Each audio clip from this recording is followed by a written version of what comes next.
Raphaël, qui, à votre avis, a été le meilleur président ou est le meilleur président américain? Et pourquoi? D'un point de vue démocratique, très simplement, George Washington, le Un premier. premier. Pourquoi? Pas seulement parce qu'il a été le premier, parce qu'il a créé un précédent qu'on prend pour acquis aujourd'hui. On prend pour acquis qu'un président quitte après 2 mandats.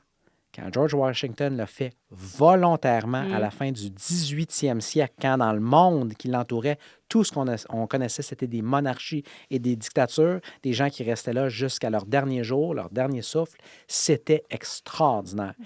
Extraordinaire Il a comme prêché par précédent. l'exemple. Exactement. OK. Et il aurait pu facilement servir un 3e mandat s'il avait voulu. Il est parti par choix. Ne serait-ce que pour ça.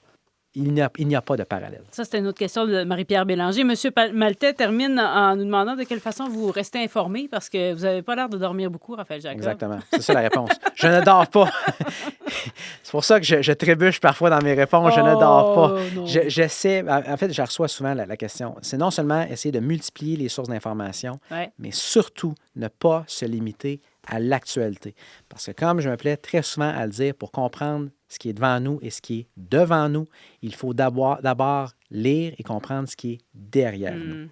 S'abreuver de l'histoire. Donc, se plonger dans les livres aussi, Et pas voilà. seulement dans l'actualité. Merci de votre générosité, Raphaël Jacob. C'est un plaisir de vous accueillir autour de la table. Vous repassez quand vous voulez. Merci, Catherine. À bientôt.